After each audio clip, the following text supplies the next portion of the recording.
Hey guys, today we get to take our first step into the M mode, and it's not scary. Do you know why? Let's find out.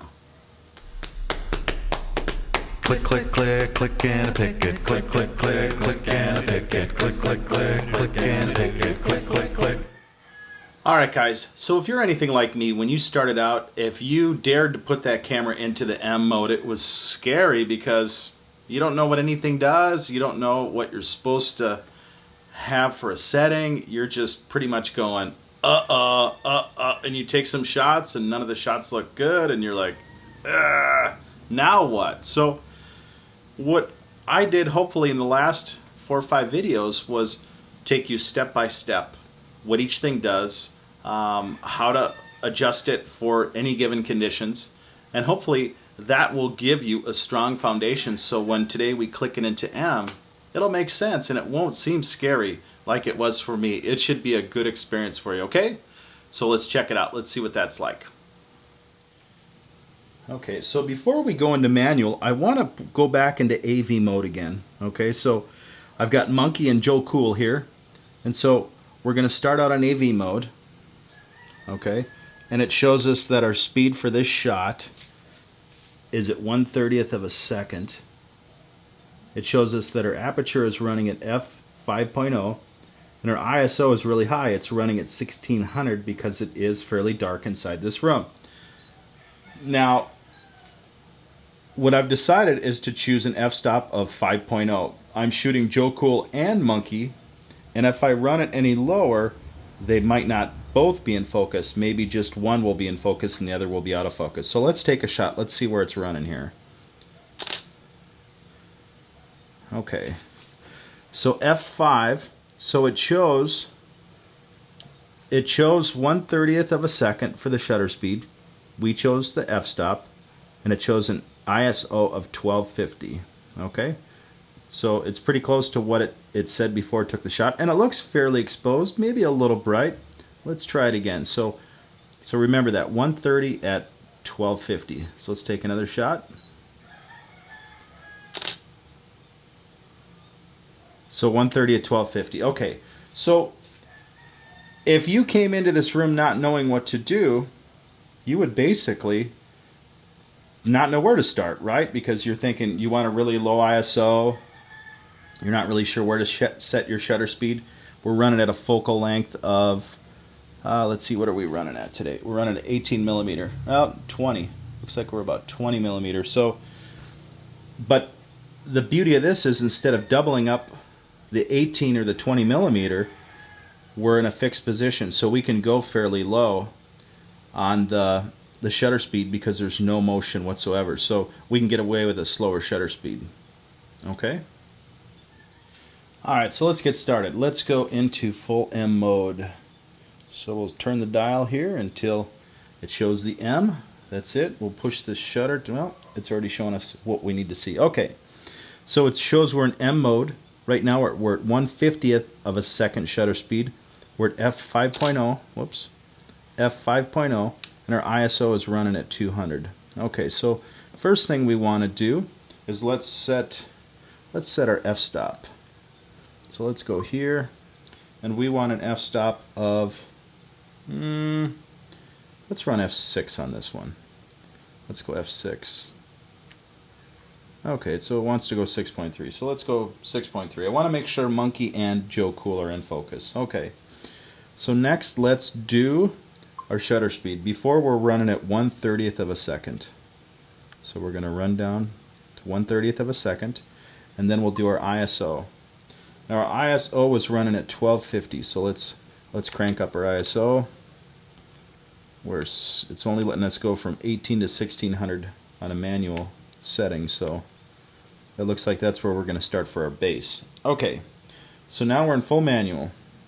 All right, now let's do a shot. Let's see where it's at.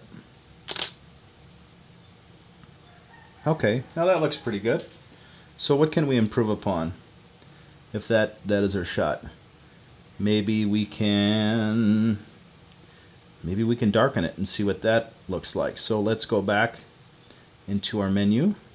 Okay, so 1/30th of a second. If we want to lower the shutter speed, it might brighten it up because it'll let in a little more light. But let's see if we change the ISO a little bit. Let's see if we drop it down. Maybe we feel it's a little too grainy. So let's go to 800. Now we'll take a shot at 800.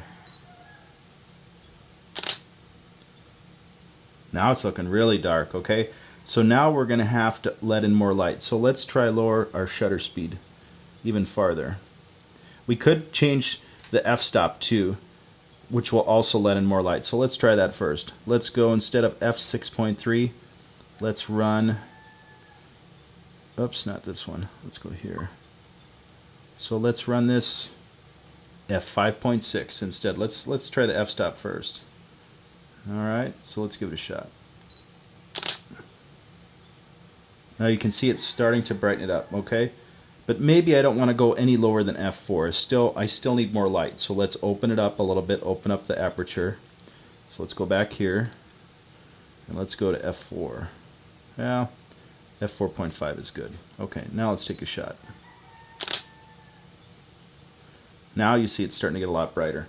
Now, let's see if I bring the shutter speed down just one more notch. Let's see what that does. So maybe 1/25. Let's try that. Because there is no motion here really. There, that's looking really good. So because I'm almost at the focal length of the lens, it would be nice to have a remote shutter, because I can get shaken here because I have a lot longer shutter speed. But I can get away with it somewhat because nothing is moving, everything is fixed. So basically play with the shutter speed, the opening of the lens, the aperture, and the ISO to get the desired result that you want. All it is trial and error. Basically, aperture priority will get you in the ballpark of an average exposed shot. And then you need to take that to the level that you want it. Do you want it darker? Do you want it lighter? Do you want it more in focus? Do you want it less in focus? And that's where you play with each individual setting. All right, so hopefully that helped. All right, so one thing I noticed is when I was able to look at the photos on the big screen, it showed me that I needed, when we took our last photo, that I needed a higher f-stop to get things more in focus. So the computer AI picked really good settings for that shot. It was really close. The only thing that I would have picked differently looking at them on the big screen now is I would have liked things a little sharper, a little more in focus for both Joe Cool and Monkey. But that's about it. The lighting was fairly tough with the lens that I had. I'm using a Canon f3.5 to a 5.6 STM lens. It's a budget lens that many people starting out would probably start out to use. It doesn't let in a ton of light, and so you're dealing with higher ISOs and slower shutter speeds to let in more light, okay? So basically, your screen on your camera is not going to give you a full representation of what a big screen will give you once you can download it. So try to get it as close as you can. The more expensive the camera, usually the better the screen quality. Sometimes the electronic viewfinders are even more accurate than the back screen, and I've noticed that for my Sony. If I want to know what the shot looks like, I'll look into the viewfinder, and that'll give me a really good idea of what I'm looking at. All right, so that's it. That's the basics of getting into manual mode. Now you know how to adjust the basic parameters. It shouldn't be scary. It shouldn't be a big deal. And once you know how well your aperture priority is, then you can adjust to that. So if your aperture priority sometimes picks things a little darker, then you know once you go to aperture priority and you see the test shot, you can lighten it up a little bit and then use that as your baseline. All right, so it's not that scary if you know what each thing does. All right, so good job. We made it this far. So if I've helped you in some way, please throw me a like. Consider subscribing if you haven't already, and let's grow together. Thank you very much.